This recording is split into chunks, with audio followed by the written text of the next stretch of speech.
This is The Round So Far, brought to you by AAMI. I'm Josh Gabelich. This is Kate McCarthy. And forget about the election. The big story was at the MCG, where Jack Crisp had a fairy tale opportunity in a game where he broke Jim Stein's long-standing games record. But Kate, he missed, and Geelong ended Collingwood's 6-game winning streak in a thriller. Well, whoever wrote the script got it completely right up until that last kick. You love the teammates getting around him, but it was purely a fairy tale moment that nearly played out, breaking the record of Jim Stein's, which I don't think we'll ever see again. 245 games consecutive, which he can still put games on top of that now. But unfortunately for Jack Crisp, it wasn't to be. But this is how we got there in the fourth quarter. These are some of the huge moments that we saw play out. Early in the fourth, there was a moment that Darcy Moore would want back, obviously, and that was very similar to the goal in the prelim final that Ollie Henry kicked to put the Cats back in front last year. And then this, we'll talk about a few other changes that were made, but Ollie Dempsey being thrown forward, played most of the game on the wing, and this man, Patrick Dangerfield. You feel like the bigger the moment, the bigger this guy tends to play. 13 disposals, 10 contested possessions, 5 score involvements, 8 ground ball gets to Collingwood's 10. And a goal, and that was only in the fourth quarter alone. Patrick Dangerfield made this game his own. A little bit of a contentious decision here. This was referred to the score review, but said that there was inconclusive evidence, so it was the umpire's call at the end of the game. So big mark from Brodie Myercheck too to go back and finish, but ultimately Geelong were better in the fourth term than Collingwood, and they just left themselves a little bit too much work to do late in the game, Collingwood. Mark Blitzcarves did speak post-game. He said he touched it to Fox Footy. Now, what changed at three-quarter time? Because Geelong kicked the first 4 goals of the last quarter. They had all the momentum before Collingwood came late, but what did Chris Scott do? Yeah, well, they did this. They worked up the ball more. So a kick-mark game, which first of all kept the ball in their hands. Second of all, got them a deeper entry rather than kicking it long to a pack. And that meant that if they did turn the ball over Collingwood, they had to go through basically all of the defenders from Geelong to be able to chain the ball from D50 to inside 50. And those numbers alone, D50 to inside 50, the first quarter to the third quarter, 38% of the defensive 50 chains from Collingwood ended up inside forward 50 in the first 3 quarters. Then we go to third quarter. They had no chains from D50 to inside 50. So yes, it worked for them to attack Geelong, but it also helped them set up defensively. So for me, that was a masterstroke from Chris Scott. First of all, moving Ollie Dempsey into the forward line, but their change in game style to take away Collingwood's slingshot rebounding defence into their offence was a huge tick for me. You pointed out Patrick Dangerfield then at 35, still doing it. How about Bailey Smith? This guy's clearly one of the recruits of the year after round 8, but tonight, once again, it was his Ben Cousins, Shane Crawford-esque running power that stood out on the wide expanses of the MCG. It was. There were moments in the game where you sort of thought, wow, he's getting the ball way too deep in defence, but that was purely because of his gut running. He was working all the way back. He was being that release kick at times from a kick out and then working all the way forward. 749 metres gained. Yes, at times I think he could still use the ball better, but he's in the team to work goal square to goal square, and that's what he did all evening. Kicked a goal of his own, and he was a standout for me for the Cats. Now, over in South Australia, Adelaide responded after last week, and Matthew Nicks, he had a clear plan, Kate, over in Adelaide Oval, and it delivered. It was all about control, wasn't it? Yeah, well, they controlled this game. These highlights we're going to see are from across the entire match, but early in the game, they took the uncontested possessions that were given to them. Carlton were just half a step off in their one-on-ones, in their defensive pressure, and they took what was offered to them, and they chained the ball from one end to the other, kick mark, and owned it. And it was most evident in the third term where Carlton really struggled to come out with any sort of vigour in that third term, and they took it completely away from them. Total numbers for the match, plus 69 in disposals, plus 63 in contested possession. And most teams pride themselves on contested possession, but the team that does it the most in the league would be Carlton. Their one-on-one game, their ability to beat their opponent to the footy was not evident there this afternoon, and 20 marks inside 50 to 6. So It was a pretty dominant display. It was pretty disappointing if you're a Carlton fan, but a very big tick for Adelaide, responding after that poor game last week against Fremantle. How about the emergence of Josh Worrell? This is a guy that was taken in the same draft the Crows used, pick 6 on Fisher Mackesy. We know what's happened with him, but right now Josh Worrell's become a permanent fixture down back, and that's the reason he's your Saturday king. He is. Well, this effort alone makes him my Saturday king. There's no way that Motlop is a slower runner from end to end than him, but then his ability to either one-on-one take intercepts. A lot of times when we're seeing intercepts in footy at the moment, they're third man up. Worrell just working his way back, using his body perfectly to work his way, and then this hard work back to see the spare out the back, just do anything he can to get a hand in there. That should have been a goal to Carlton, if not for the work rate of Worrell. And I think a man that they took originally as a forward has now blossomed into a beautiful defender. And I think the questions around Adelaide has been in that defensive end, but him, Max Michaelini, are really starting to form a formidable partnership behind the footy to be able to set them up forward of the ball as well. You're right, he did start as a forward, kicked a lot of goals with Vic Metro in his draft year, but he's getting it done down back. What about Carlton? This is a team that started the season 0-4. They won us back with 3 great wins, a big one last Sunday against Geelong. But where exactly are they at after a 60-point loss? Yeah, well, it was clear they built up for that clash against Geelong, on Sunday, and then haven't really turned up. They struggled to fire a shot in the second half against the Crows. The Crows completely dominated them.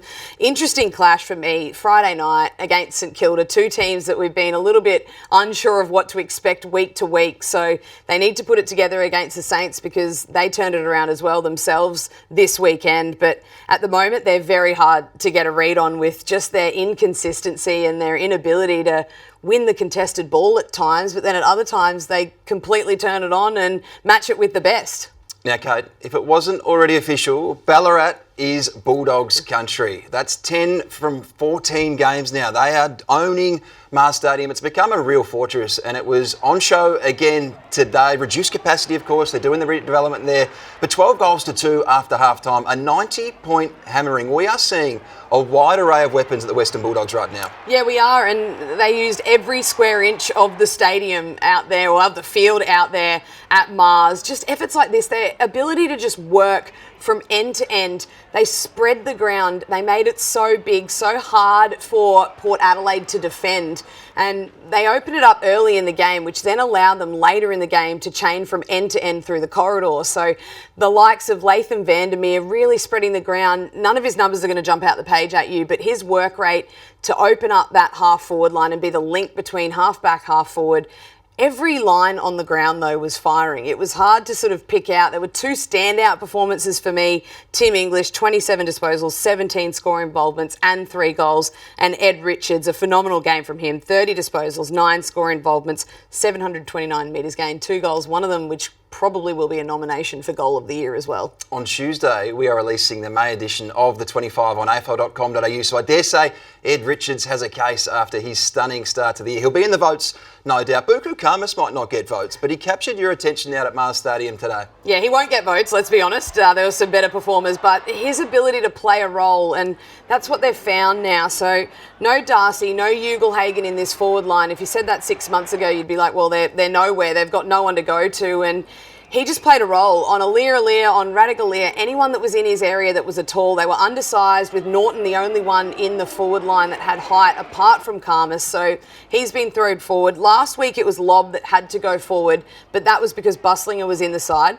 Buslinger was the sub this week, so it had to be someone that played that negating role. He scored 2 goals of his own, so not only did he negate Aliir and Radigalier's influence on the game, but he went forward and kicked goals himself, which I was the most impressed about. Now, we are only 8 rounds into the year, but when you consider what Luke Beveridge has had to deal with and the daily discourse around his contract status, he's got a compelling case right now to be the coach of the year. Well, in my eyes, he's the coach of the year up until this point. I think the ability that he's had over the last sort of 12 to 24 months. So last year he played Ed Richards, Joel Frazier. He got games into them in positions that he wanted to play them in. He let go Caleb Daniel and Jack McRae from that list. So for me, that's a tick. Those 2 players have blossomed into what they need through the midfield. Then you have no Treloar, no Bontempelli, no Darcy now in this team, and the other 2. So Treloar comes back in this week, Bont a couple of weeks ago.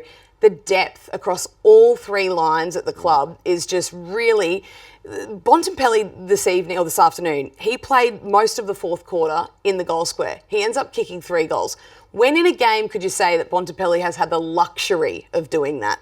He's usually rolling through the midfield. He has to do it all. But Matt Kennedy as well coming across to this football club, I think just their depth. I know we've spoken a lot about the midfield there, but forward, mids, backs, the way that he's been able to structure this up, get games, get time into certain players in different positions is holding them in some very good stead come the end of the season. Willie Rioli will face some MRO scrutiny for an off-the-ball incident in the third quarter involving Bailey Dale. I think he's facing a 1-week ban, intentional, low impact, high contact. We saw a somewhat similar incident last week with Mitch Hinge, who was unsuccessful in having that overturned. So one to keep an eye on later in Sunday. Over in the West on Saturday night, West Coast reached half-time, Kate, ahead. Only the second time they've done this under Andrew McQualter. It looked like a win was within reach, but they kicked 7 goals to 2 Melbourne in the all-important third quarter. And for the third week in a row, it was Max Gawn who produced another vintage performance. 3 of his best games back to back to back now, and it was a career high, 35 disposals for Max Gawn.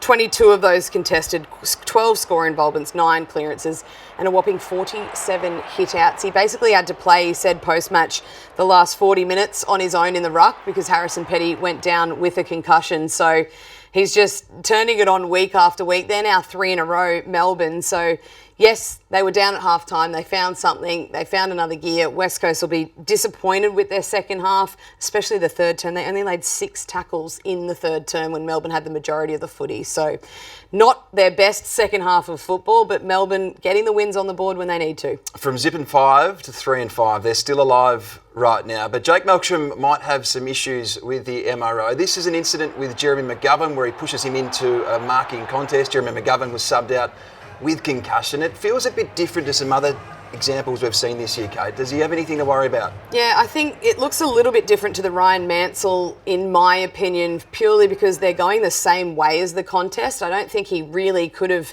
foreseen Petty coming back and making that contact, and it didn't look like a push. The arms didn't extend. He sort of nudged him under the ball like you sometimes do to your opponent when you think you've got the space out the back.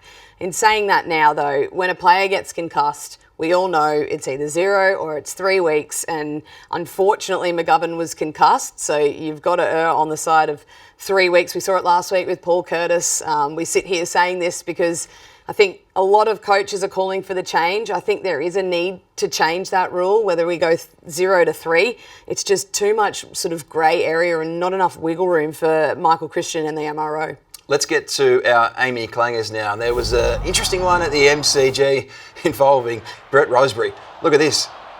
How's his ability to quickly call play on? Now, off my head, play on. Nah, we're all good. Keep going. That's well experience. Done. Yeah, well done, Brett Rosebery. Now, you were out at Mars Stadium when this happened. It was a fairly big hit when you consider the size of these two men. Yeah, well, it was contact below the knees. Ollie Wines took out Sam Pelpepper. The only problem was he's on his team. And then we saw a similar one play out with Jackie Higgins and Caminiti in a celebration. He's actually legged himself there, but really nice dismount from Jack Higgins, so I'll give him 9.5. Not a high degree of difficulty, but a nice dismount. Now, in that game on Friday night, Ross Lyon became just the 18th man in VFL AFL history to win 200 games as a coach. It was a complete coaching masterclass at Marvel Stadium after a disappointing few weeks. Tell us, how did the Saints dismantle the Dockers? Well, they took Fremantle's game away from them, and the disappointing thing for Fremantle was they had no other option, which we'll touch on in a minute, but their ability to score and to put pressure on, it was clear they were wound out from the week, clear from Ross Lyon's post-match press conference that he wasn't happy, and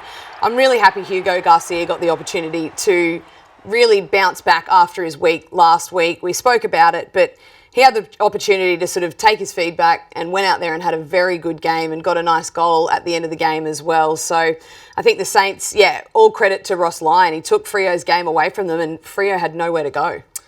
All the focus in the aftermath has been on Justin Longmuir and Fremantle for obvious reasons. The numbers were absolutely horrific, and I'm not even talking about the score at halftime. That was quite incredible. Walk us through these numbers, because it would have been a really long plane ride home back to Perth. Well, let me tell you this. When you got these numbers, you don't have to be any kind of analyst or expert to tell you you're not going to win this game of football. When the team has 93 less disposals than your opposition, 48 less contested possessions, clearances inside 50s and marks inside 50s. They gave up 11 more.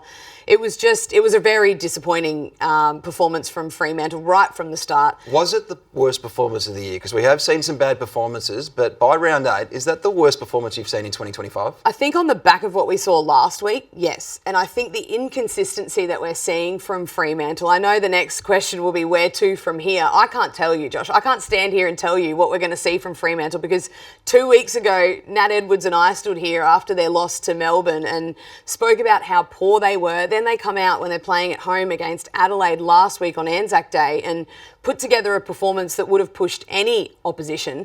And then they dished this out on Friday night at Marvel. It was their best and their worst are just poles apart at the moment. We saw a team that was poor away from home last year, the Gold Coast Suns.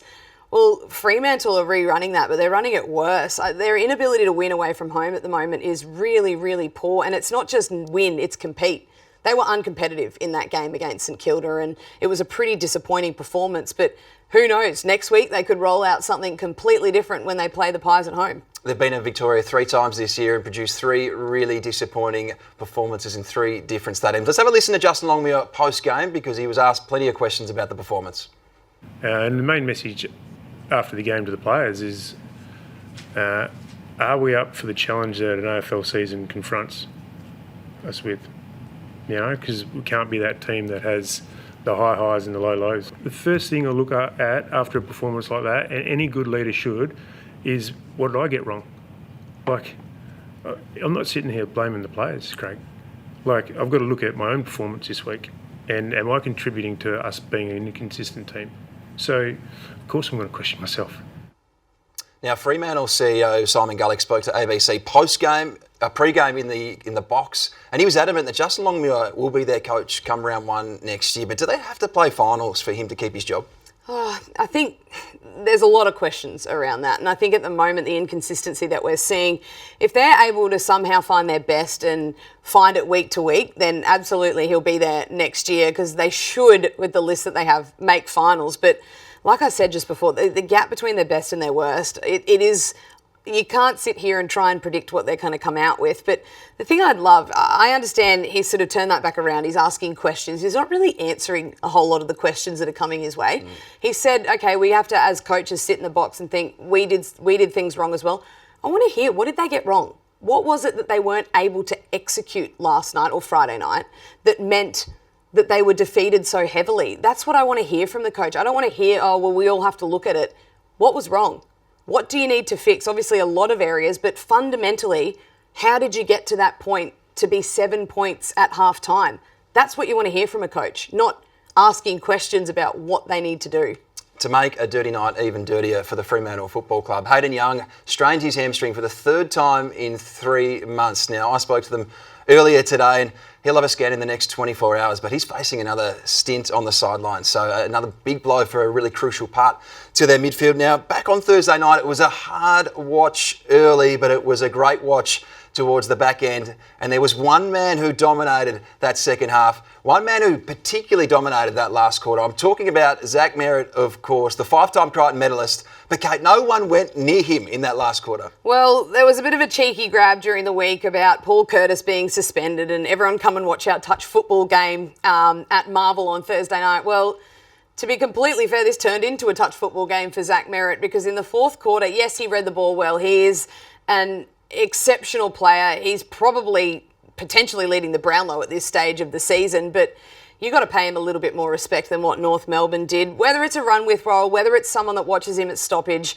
you have to have an arm across him to start with because if you don't, he's going to do this to you. Yes, they start one-on-one there, but his ability to get a hand in, to pressure, to smother, but then just to run coast to coast with no one really giving him any attention or any respect, he's going to do that to you. 11 disposals at 100% and had a very big influence, not just on the 4th term, but on the game as a whole. So I think they need to sort of reevaluate that. And if I'm coming up against Zach Merritt, there's no way I'm letting him run free as the opposition coach. I'm putting someone that goes to him because I think if you can take him out of the game, he's shown so much how he's the lone hand so often in Essendon games. you're just getting beaten by what you know. I'm with you on Zach Merritt. No one's taking votes off him at Essendon right now. He might be in double figures well and truly by this point in the count. Now, how about North Melbourne? They have come pretty close in the last fortnight. Finbar Maley on debut had the chance to be the hero. He took a little bit too long with his set shot routine. But it had been a really big week at Arden Street. We know all the noise around Kane Corns and the media ban. There's been so much focus on Harry Sheezel's impact and Jai Simpkins' leadership to start 2025. How did you assess those two? Yeah, I just want to highlight this ability of Sheezel to defend really hard. There were times where he had to work hard, whether it was going back with the flight. We obviously saw Simpkin kick his goal, and the response after it still yet to determine who it was aimed at. I think a lot of people are saying it was at Corns, but I'm not sure he was sitting in that section of the ground, but we'll leave that. But just Sheezel's here. We saw him go back with the flight a number of times. Pressure acts on the ground. The two highest players for pressure acts were actually Simpkin and Sheezel. Up until this match, he had 22 Sheezel in that match alone. He was averaging 17. He had 5 tackles, averaging 3.5 up until that match. So for me, he did. He rolled up the sleeves. He got dirty. I know that there's so much focus on this contested versus uncontested possession. There's players in the game that play outside. Not everyone's an inside mid. I think we need to understand that.